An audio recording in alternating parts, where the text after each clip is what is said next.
Hey YouTube, it's Farmall 51 here. Right here you're looking at I believe it's a 89 or 90 Case International 265 offset tractor. The Case International 265 offset was designed as a cultivating tractor for vegetable, tobacco, and nursery work.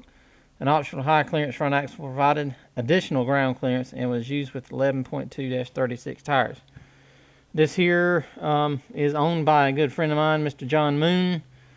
And he had it at the Silk Hope show, and I figured I'd do a little walk around of it right quick. And it's a right neat little tractor. Kind of similar in a way to the 274s, but this was a lot of things on here were different. Pretty much a new design. But they produced these tractors from 1987 to 1991, and it was in the 200 series class, offset high clearance tractors.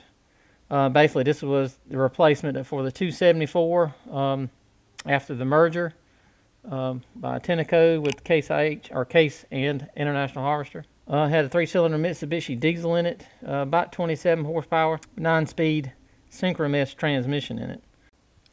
And I figured I'd give you a good little walk around of it.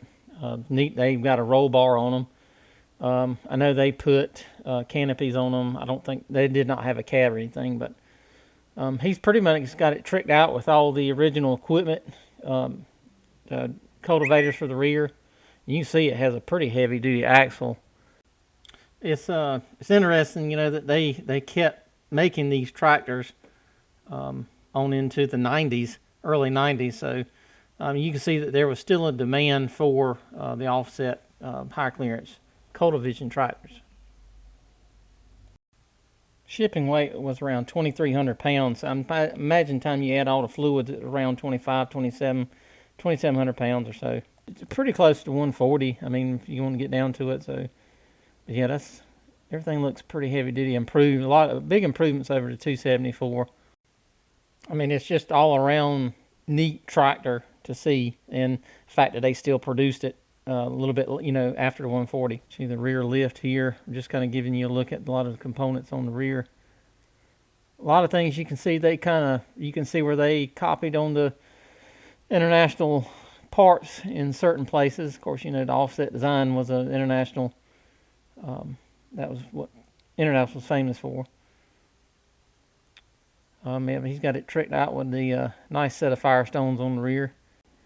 This is only the second one I've ever seen at a show. I've never seen one out working.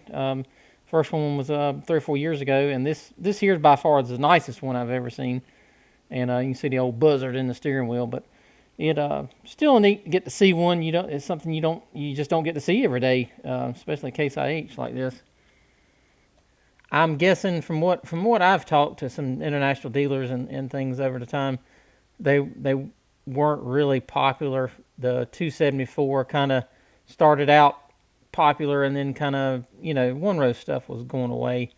Most only people at that time were doing small vegetable gardens, and this was a pretty expensive tractor in its day, so not a lot of people bought them. And plus, you know, people are still using 140s today in 2023, and so this, I'm guessing, it's just weren't many of them sold, and I guess they were CaseIH was trying to capitalize on the offset design still, and it was already gone, I think. So, but he's done a real good job on it. Got a very nice restoration on it, and exciting to see tractors like this. You don't get to see these very often.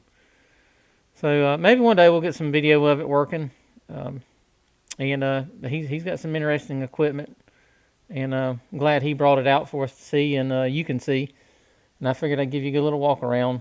But yeah, that's the Case International 265 offset tractor.